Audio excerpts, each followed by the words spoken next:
Hey, what's going on, my YouTube family? This is your boy Mike Jax, aka Mike Sells Orlando.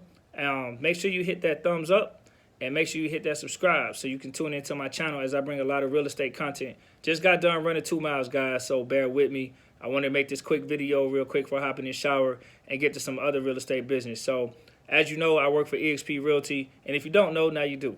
So today, this evening, what I'm going to talk to you briefly about is a buyer-broker agreement, what it actually is, and actually how it's beneficial for a buyer, more so than a realtor, okay? So the first point, what is a buyer-broker agreement? A buyer-broker agreement simply is a document that allows a buyer and a real estate agent to work together on the behalf of their mutual best interests. And what that means is, as a buyer, you want to make sure that you have a realtor who's going to represent your best interest, right? If you don't have that document, really there's nothing committing a realtor to having your best interest. Although many realtors will strive to have your best interest because they want business, there's nothing obligating them to. And what I mean by that, you're probably asking, well, why would a realtor not have my best business? I mean, that's how they want to make referrals and money, right? Well, simple. If you're one of those buyers, like many are, and you come to a real estate agent and say the routine line, hey, I want to buy a home. I'm working with a bunch of realtors, but I don't want to commit to one because I want to see who's best for me. Do you think that that's going to get you the best service of somebody that is not getting paid for showing you the houses you want to see, is not getting paid for the time that they spend and hours that they spend researching the market for you to see what's out there? No, because if this were like, let's use the analogy of dating. If you are a person who goes out and you tell 30 people that I'm only talking to all 30, I'm talking to 30 people today, and I want to see which one's best for me, you think those individuals you tell that to are going to jump up and say, okay, I will wait for you and see if you choose me? No, they're going to be like, look, there's a lot of people out there who actually want to talk to me for me, right? And that's the same with the real estate agent. So if you're a buyer, it would be in your best interest to have a realtor that has your best interest, and you select and choose that realtor based on the relationship you have. And a buyer-broker agreement protects you.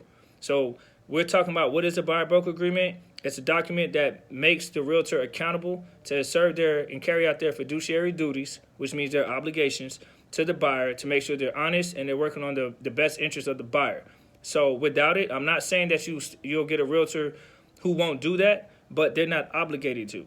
You know what I mean? In terms of how they want to service you. They have no way of being held accountable, if you will. So, that's the thing. So a lot of realtors are good realtors. Most of them are good people, but you always have a few bad apples in every field, right? So if you have a realtor who wants to just make a check and a commission, as, occasionally that might happen, I guess. It's not really the norm. If you have somebody like that, what is obligating them to carry out their fiduciary duties? Because with a buyer-broker agreement, they can't do that. They can be held accountable. But without it, I mean, there's really no way to know that. They have access to the market. They have access to resources you don't have, and they can tell you anything, and then you can research all you want because Zillow's so inaccurate. Trust me, it's not accurate at all compared to the MLS. And realtors can, if you have a type of realtor that's like that, unfortunately, that buyer-broker agreement is beneficial for you as a buyer to be able to help you have the best interest on your behalf. And plus, they help negotiate, on your behalf is the best interest. Also, from a realtor's perspective, it helps protect you, so that way if there's any issues or misunderstandings with like commissions, or there's any things that come up from another agent, for example, you can say, hey, I am this client's realtor, and I have the paperwork to where the buyer allowed me to represent them and be their realtor. So that way you're covered on both ends. So it is a document at the end of the day that mutually connects a buyer and a buyer's agent together, and they form a partnership and team to have the best interest for the buyer to find their dream home. So I hope that clears up a lot of things about a buyer-broker agreement. It is not a document binding you to a real estate agent. It's a document that has your best interest.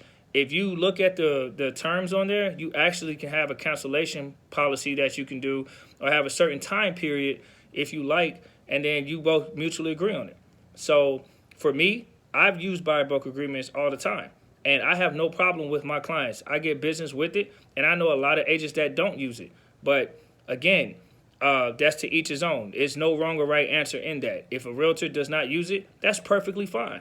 If a realtor decides to use it, that's also perfectly fine. To each his own. I do choose to use it because I want the buyer to know that I have their obligations in my best interest. And rather than talk about it and attempting to show it, I'll also be held accountable on paper. It's not a bad thing to have. It's a paper document, and that's what it's used for, to make sure the buyer's best interest is taken care of.